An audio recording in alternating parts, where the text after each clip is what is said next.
नित्यं भागवत सेवया भगवती उत्तमा श्लोके भक्ति भवति नैष्ठिकी। ग्रंथराज श्रीमद् भागवतम की जय। So, Canto 1, Chapter 15, Text 12. 1 to 12. Please repeat after me. Yatejas 1, 15, 12. 1:15.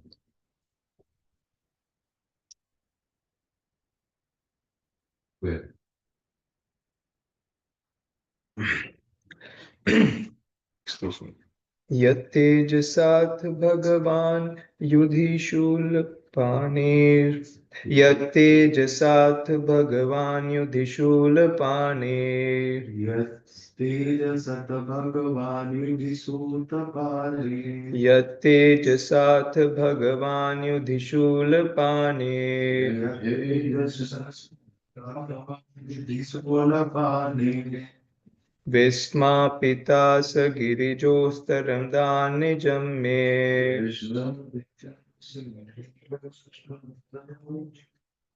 विस्मापिता स गिरिजोस्त्रं दान्यजं मे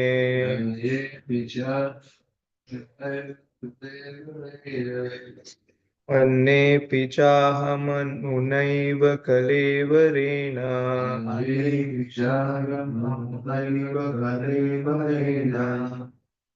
अन्येऽपि चाहममुनैव कलेवरेण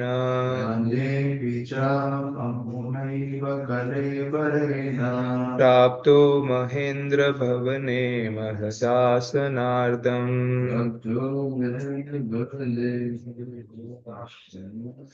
प्राप्तो महेन्द्र भवने महदासनार्दम्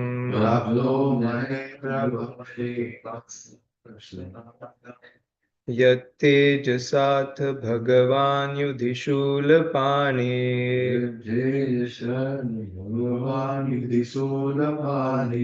विस्मापिता स गिरिजोस्तरं दान्यजं मे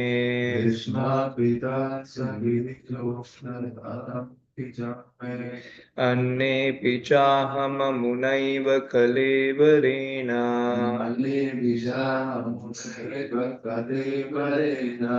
प्राप्तो महेन्द्र भवने महदासनार्दम्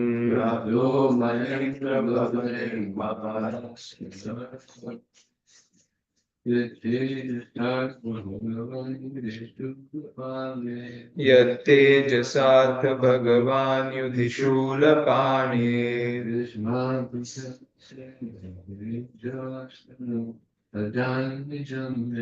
भीष्मापिता स गिरिजोस्तरं दान्यजं मे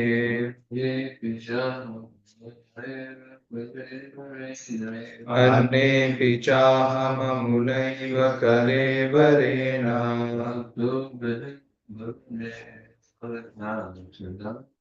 प्राप्तो महेन्द्र भवने महदासनार्दम्। Word for word translation and purport by His Divine Grace A.C. Bhaktivedanta Swami Prabhupada, Srila Prabhupada ki Jai. Yat, by whose, Tejasa, by influence, Atha, at one time, Bhagavan, the personality of Godhead, the personality of God, Lord Shiva, Yudhi, in the battle, Shulapani, one who has a trident in his hand, Vismapita, astonished, Sagirija, along with the daughter of the Himalaya mountains,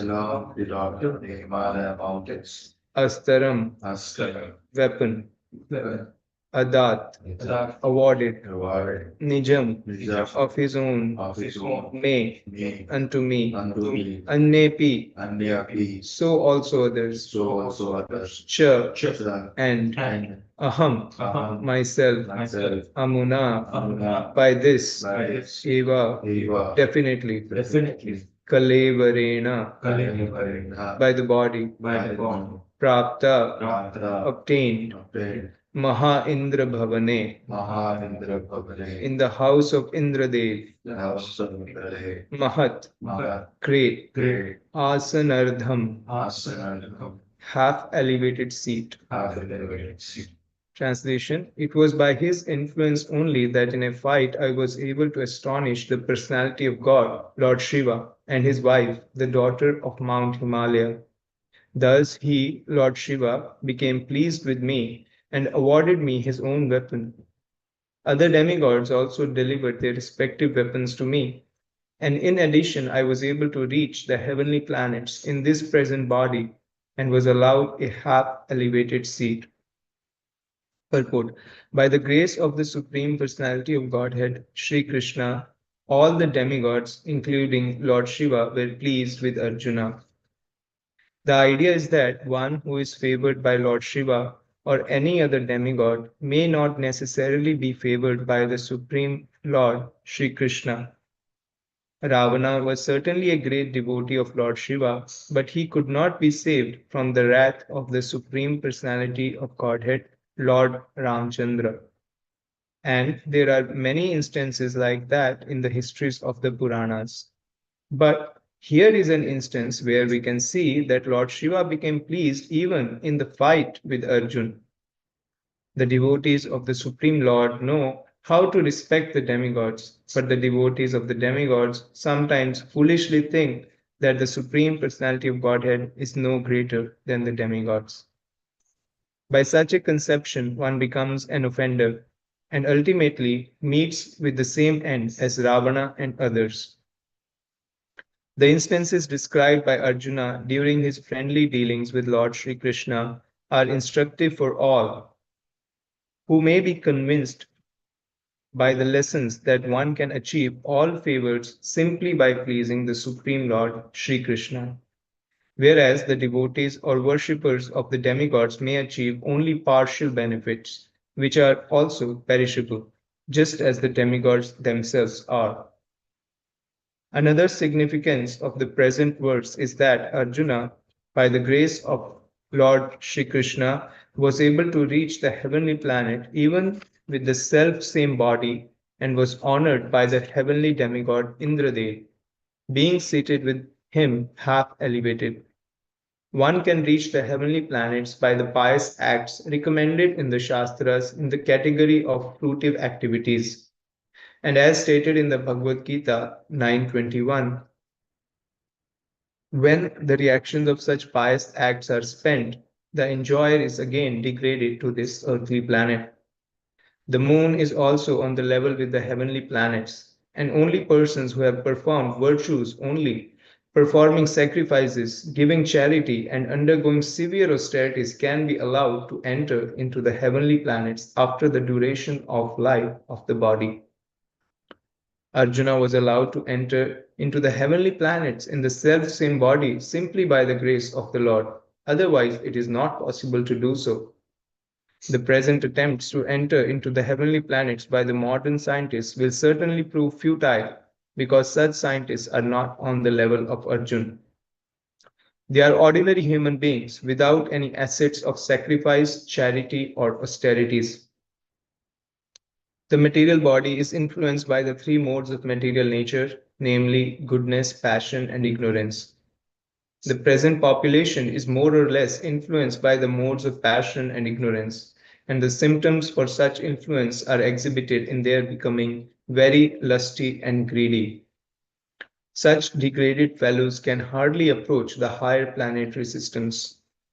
Above the heavenly planets, there are many other planets also, which only those who are influenced by goodness can reach.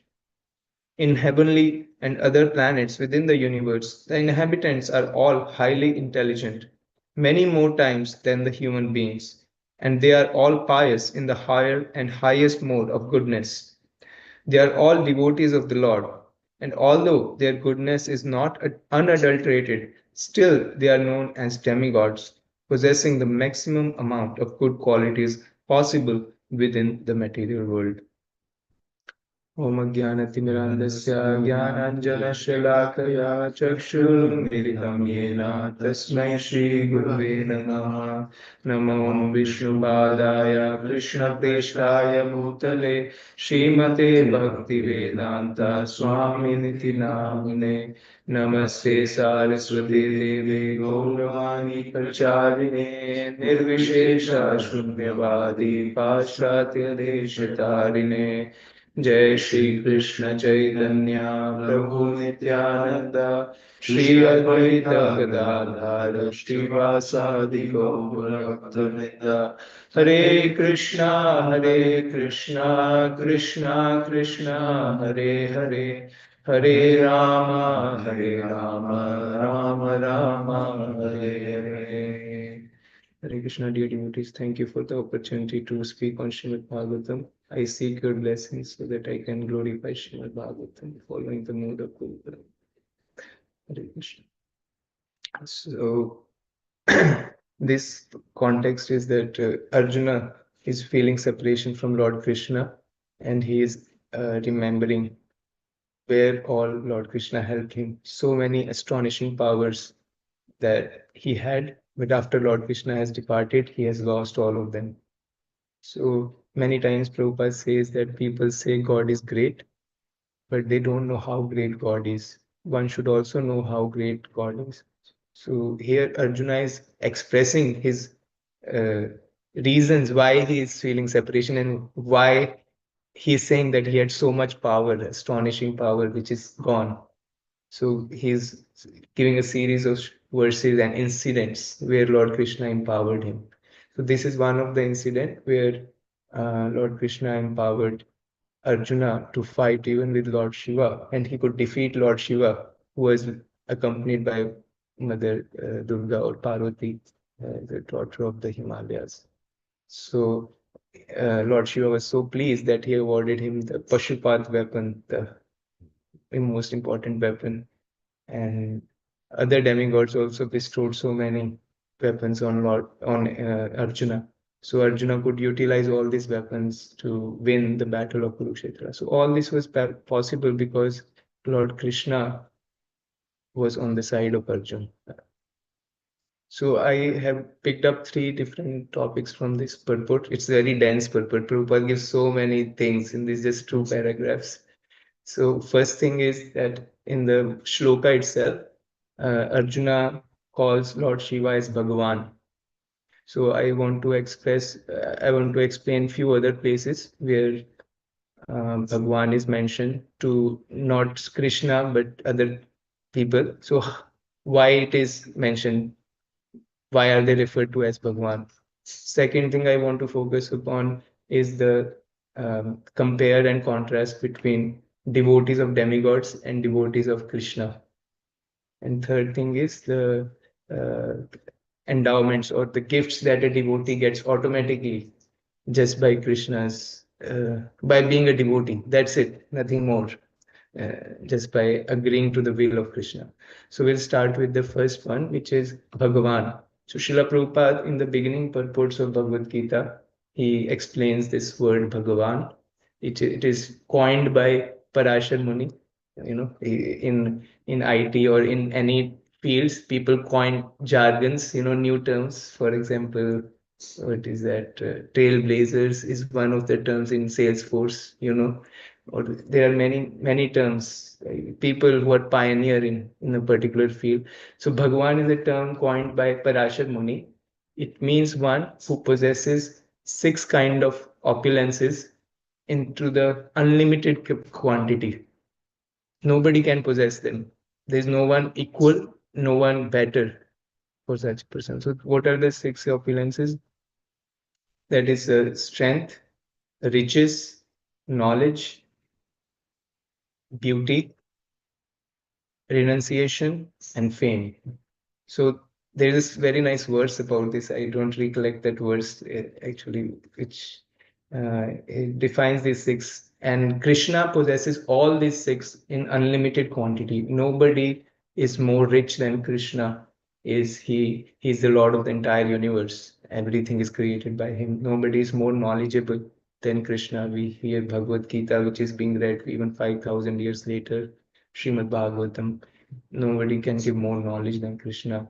Nobody is more beautiful than Krishna. We say even Lord Narayana, Mother Lakshmi is after Lord Krishna. She wants to be participating in the Rasa Leela because Lord Krishna is the most beautiful, and his fame is ever fresh. He's called Uttama Shloka. He is worshipped with the selected verses, selected shlokas, and renunciation. Although he's creating this entire universe, he's aloof. He's letting us take care of it. He's renounced. He also gives the benefit of he gives the glories to his devotees. For example, in case of Bhishma Dev, in case of Arjuna, he's giving the glories of winning the battle of Kurukshetra to Arjuna or to Yudhishthir Maharaj. He was just driving the chariot.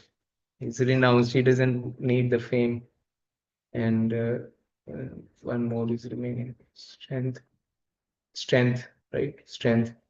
So no, there was no demon who could even compete. If Krishna would have taken side of either field, I mean, if Krishna would have said, "I would fight," then Duryodhan would not even agree to fight, because Krishna said, "I'm not going to fight." That's why he even dared to start the battle. So Bhagwan means one who is full in all these six opulences. How can we say anybody else as Bhagwan? So this is Lord Shiva. And then another context is in case of prayer, Draupadi, when Ashwatthama was brought, after Ashwatthama killed five sleeping sons of Draupadi, he was brought by Arjuna for punishment. Um, and then in that context, 1:7:45, that verse is Canto 1, Chapter 7, Text 45, where Draupadi says, out of compassion, please release this. He is the son of our teacher, Drona, and she calls Dronacharya Bhagwan. So I heard in one of the classes by Srila Prabhupada that a guru is actually a representative of Krishna. So Guru is the via media by which we approach Krishna.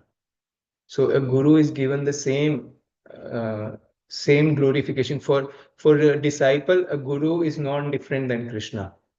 So as a student, we can glorify the Guru as Bhagavan. But it doesn't mean that the Guru thinks that I am Bhagavan. He always thinks himself as servitor of God.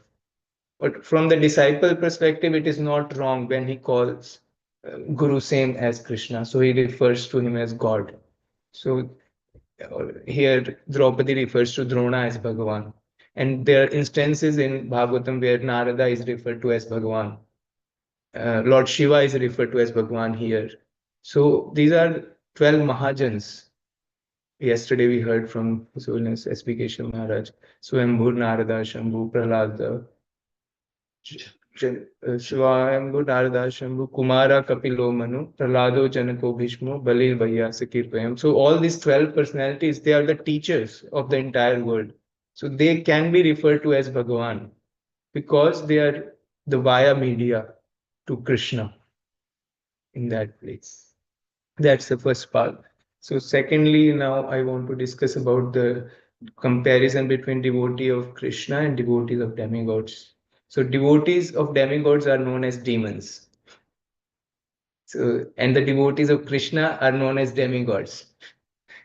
This is a nice devotee. One who is a devotee of Krishna is a demigod, and one who is devotee of demigod, he is known as a demon. So actually, we worship Lord Shiva as a teacher. It's the it's the context in what is the context of worshipping the demigod. If we are worshipping them as part and parcel of Krishna to get devotion to Krishna, then that person is also a devotee of Krishna. But if we see the demigod as the supreme bestower of benedictions and we equate Krishna with such demigod, then such a person is a demon. So Prabhupada in this purport gives the example of Ravan, and he says that Ravan wanted to get material benedictions, so he worshipped Lord Shiva because Lord Shiva is easily pleased. and he dared equate Lord Ram with any ordinary human being, and he dared to kidnap Mother Sita because he could not understand that Lord Ram is the worshipable deity of Lord Shiva also. He could not see that. That's why he is a demon. Ravan is a demon. And he could not be saved by Lord Shiva also. So this is the position of a demon. He accepts a demigod for his own material sense gratification, for pride, for opulence. And when it is frustrated, then he may even give up on his worshipable deity. So I want to bring two cases here. One is the case of Hiranyaksha and Hiranyakashipu. They both worshipped Lord Brahma for material benedictions. And after Hiranyaksha became so powerful, Hiranyaksha there was nobody who could defeat him in all the three worlds, and he put the mother earth into the Rasatar, into the nether regions. The mother earth was drowned. So he went to Varuna, which is the god of the waters, and he prayed to Varuna very humbly. Oh Lord, please give me fight. Please give me fight. This I can't find anybody who can fight with me. So please give me the benediction to fight. So this is the pride of the demons. When they get material opulence, they use it for exploitation. Uh, and when they are not able to find anybody, they become proud. They even dare to challenge these demigods from whom they get the benediction. Uh, so another case is the story of Banasur. Banasur this is mentioned in Krishna book, chapter 62. If you can open that through, we can read first few paragraphs. Banasur was the son of Bali Maharaj. Bali Maharaj is known as a pure devotee. He's one of the Mahajans. He had 100 sons. The eldest of them was Banasur. So he was a great worshipper of Lord Shiva. He was given the benediction that he will have 1,000 arms. So um, he defeated everybody. Even Indra was scared of him, and he was living in the city of Shonitpur. And he had a daughter Usha, which was married later to Anirudh, if I'm not mistaken. So yeah. So if we can read maybe first three paragraphs, would you like to read? Deva? Yeah. The meeting of Usa and Anirudh. The meeting of Aniruddha and Usa, which caused a great fight between Lord Krishna and Lord Shiva, is very mysterious and interesting. Maharaj Parikshit was eager to hear the whole story from Sukadev Goswami, and thus Sukadev narrated it. My dear king, you must have heard the name of King Bali. He was a great devotee who gave away in charity all that he had, namely the whole world, to Lord Vamana, the incarnation of Vishnu, as a dwarf Vamana. King Bali had 100 sons, and the eldest of all of them was Banasura. This great hero, Banasura, born of Maharaj Bali, was a great devotee of Lord Shiva and was always ready to render service unto him. Because of his devotion, Banasura achieved a great position in society and he was honored in every respect. Actually, he was very intelligent and liberal also, and his activities are all praiseworthy because he never deviated from his promise and word of honor. He was very truthful and fixed in his vow. In those days, he was ruling over the city of Sonitapur, Sonitapura. By the grace of Lord Shiva, Banasura had 100 arms, and he became so powerful that even demigods like Lord Indra were serving him most obediently. Long ago, when Lord Shiva was dancing in his celebrated fashion called Tandava Nritya, for which he is known as Nataraj, Banasura helped Lord Shiva in his dancing by rhythmically beating drums with his 1,000 heads. Lord Shiva is well known as Asutosa, very easily pleased, and he is also very affectionate to his devotees. He is a great protector for persons who take shelter of him, and is a master of all living entities in this material world. Being pleased with Manasura, he said, whatever you desire, you can have from me, for I am very much pleased with you. Manasura replied, my dear Lord, if you please, you can remain in my city just to protect me from the hands of my enemies. So we can see here, Prabhu, that he is asking his worshipable deity to become a god. That because he doesn't want to worship him just for the sake of worship. He wants his own opulence and fame to be known, and he wants to be protected. Three paragraphs is done, completed. Prabhu, could you read next two paragraphs? So this is when Lord Shiva realized that his benediction had become troublesome for Banasur and addressed him. Once upon a time, Once upon a time, Banasur came to offer his respects to Lord Shiva. By touching the lotus feet of Lord Shiva with his helmet, which was shining like the sun glow, he offered his obeisances unto him. While offering his respectful obeisances, Banasura said, my dear Lord, anyone who has not fulfilled his ambition will be able to do so by taking shelter of your lotus feet, which are just like a desired treat, from which one can take anything he desires. My dear Lord, you have given me 1,000 arms, but I do not know what to do with them. They are simply a burden. I cannot use them properly in fighting, since I cannot find anyone competent to fight with me except your Lordship, the original father of the material world. Sometimes I feel a great tendency to fight with my arms, and I go out to find a suitable warrior. Unfortunately, everyone flees, knowing my extraordinary power. Being baffled at not finding a match, I satisfy the itching of my arms by beating them against the mountains. In this way, I tear many great mountains to pieces. So we can see here. So he's so, what to say, impudent. He's asking his own, from whom he has got his 1,000 arms. Please, I'm not able, I'm getting itching. So what they use their material power for breaking the mountains, because they need to use it somewhere. They are being feeling proud, and now they need to use it somewhere. So they exploit the word. Krishna says in 16th chapter of Bhagavad Gita, these demoniac people, they work for Jagato Hita. They act in a way which is for the destruction of the entire world. That's how they act. Next paragraph. Lord Shiva realized that this benediction had become troublesome for Manasur and addressed him. You rascal, you are very eager to fight, but since you have no one to fight with, you are distressed.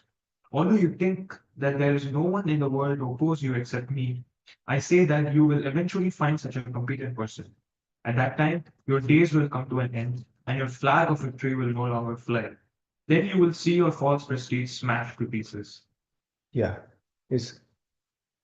Next one. No, that's good. So yeah, this is how later on, Aniruddha comes to his palace and Usha, and then they have an affair. And later on, there's a fight between Banasur and Lord Krishna. And Lord Shiva tries to protect him, but then Lord Shiva is also defeated by Lord Krishna. And then his Banasur is killed, or is defeated, whatever. At least his 1,000 arms are definitely removed. That's gone. Too late. So this is the position of a demon. And we can see this is the result of worshipping demigods for material results. On the other hand, now Arjuna, he is worshipping Lord Krishna, and he got the favor of Lord Shiva also. And he is utilizing the same benefits for pleasing Krishna. So this comparison and contrast is given by Srila Prabhupada in this purport to Bhagavad Gita 7:23. So where it is mentioned that how men of small intelligence worship the demigods and their fruits are limited and temporary. Those who worship the demigods go to the planets of the demigods, but my devotees ultimately reach my supreme planet.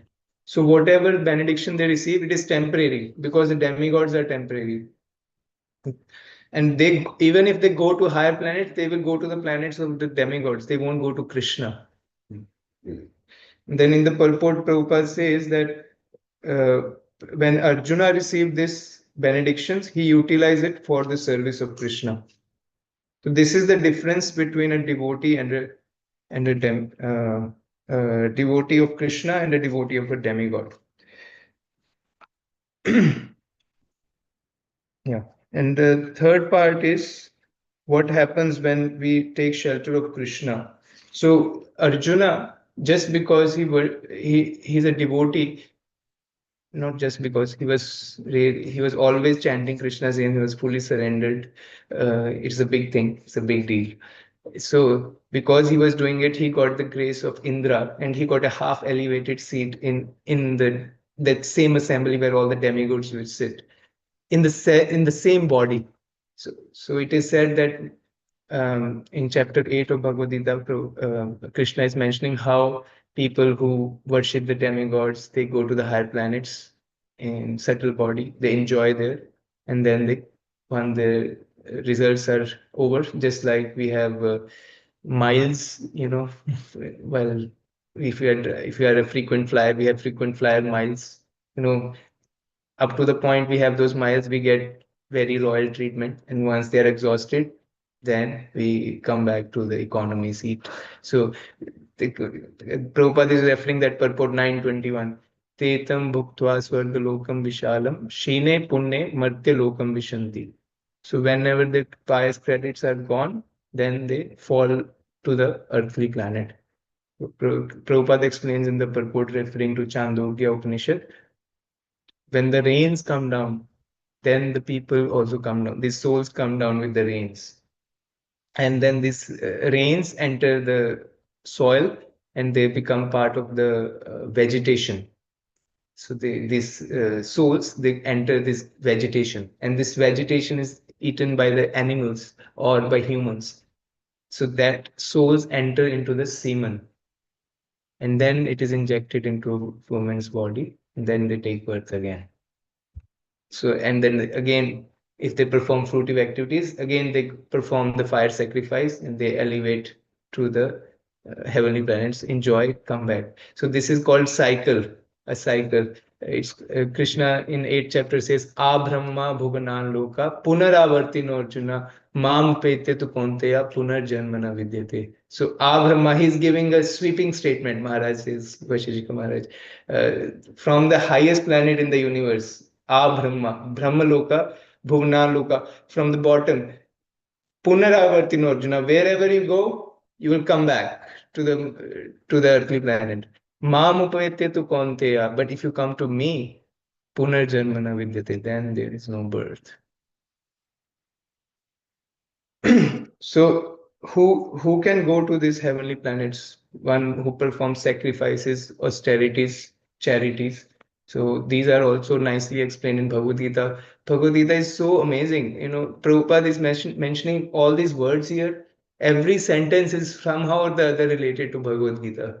So these three things Krishna says in 18th chapter, this sacrifice, charity, and austerity, they even purify the advanced souls. Pavanani Manishina. So one should never stop performing these sacrifices, austerities, and charities. What is the sacrifice?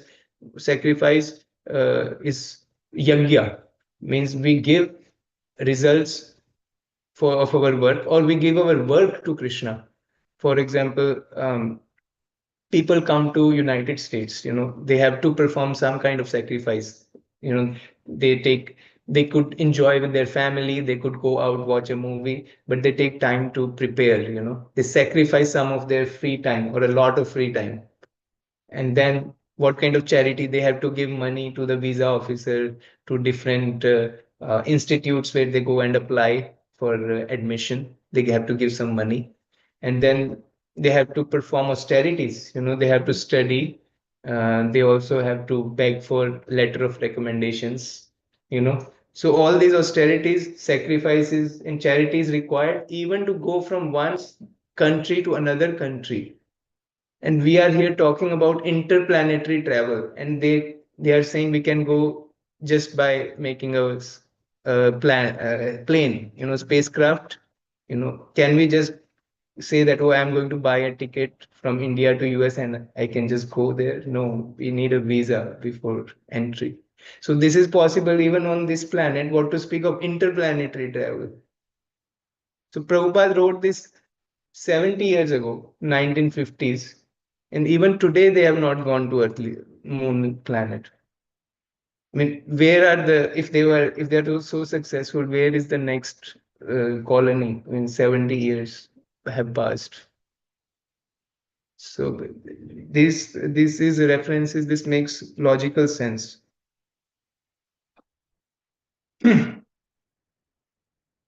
So whoever are devotees on the higher planets, they are in the mode of goodness, and they get elevated to higher planets at the end of the creation. If they are devotees, they go to the spiritual world, from Brahmalok to the spiritual world. If they are not pure devotees, then they continue in the next creation. So now we can understand that a devotee is completely dependent on Krishna's strength. He is not depending on his strength.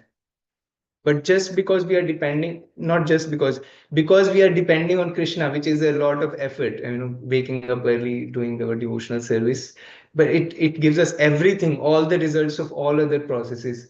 Chapter 8, last verse, Vedeshu yagneshu tapashu chaiva daneshu yat punya phalam pradishtam atieti tat sarvam idam viditva yogi param sthanam upayati chadyam. That all the results that one gets by performing Vedic sacrifices, by performing austerities, giving charity, study of the Vedas, everything is achieved and more by a devotee.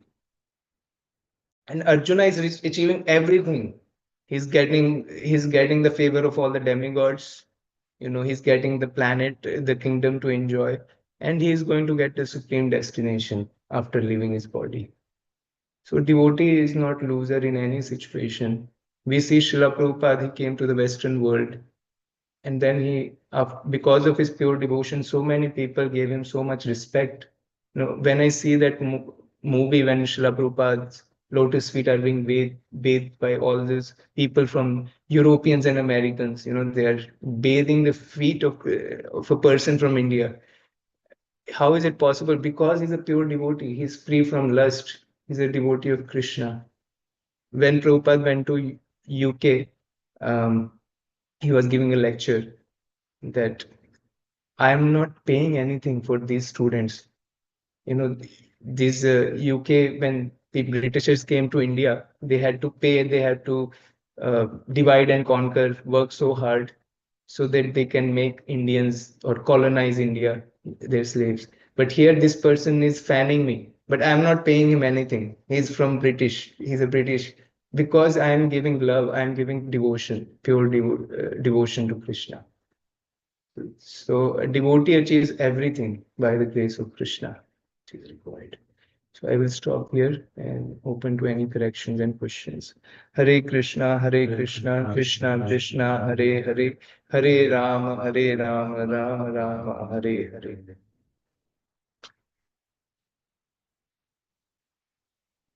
Yes, so one second point that you mentioned was about devotees who offer their worship to other devatas in certain mood. If let's say somebody externally they would see that Lord Ramchandra offered worship to Lord Shiva, and then the Pandavas they went to Badrikashram and they offered worship to Lord Shiva again, and it seems like they were looking for some material benefit there. So how do we explain to them that this is different? Because we can always make exceptions and say, except for these situations, they worship their Lord. So how do we give a good answer to that? That's fine. All the material things are So they wanted the army. So actually, this is when Arjuna had gone with the heavenly abode. That time, the other Pandavas they were staying in Badrikashram, and then they wanted to get allies to win the war and also protect their kula. So they were offering. The temple was of Lord Shiva, so they were offering worship there. So how do we explain that? Yeah, so it is mentioned in 7th chapter, one of the purports. Prabhupada says that when devotees worship demigods, they seeing him as a part and parcel of Krishna. And also in Srimad Bhagavatam, we heard that it is recommended, if you want this, you worship this demigod. If you want this, you worship this demigod. So they are following those Vedic rituals, but always keeping Krishna in the center. I mean, even if they are worshipping a demigod, they understand that Krishna is going to bestow it. There's another pastime when Prithu Maharaj is performing so many Vedic sacrifices because it is his duty as a king to worship the demigods. Krishna himself says in the third chapter of the Gita that I have established this system of sacrifice. When you please the demigods, they will bestow all the benedictions to you. And by this, the prosperity will reign for all. Krishna has established the system of worshipping demigods, but that worship should be done with the right understanding.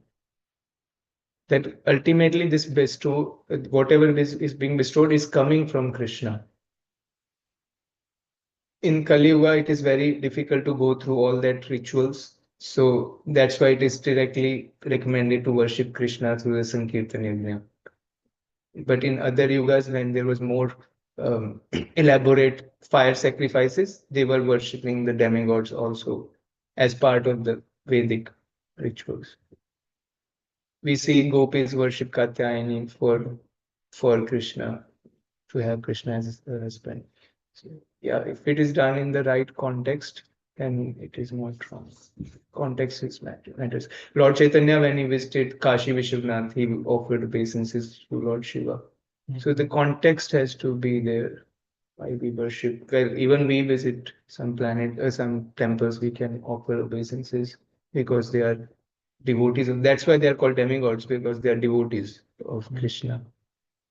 Definitely better than us in a higher mode of goodness. That's why they have been given this responsibility to manage the universal affairs.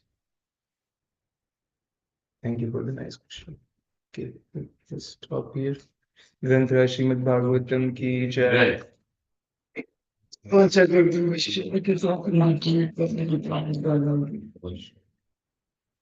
इसके बाद उसकी जय श्री जय प्रभु की जय, श्रील प्रभुपाद की जय। हरे कृष्ण।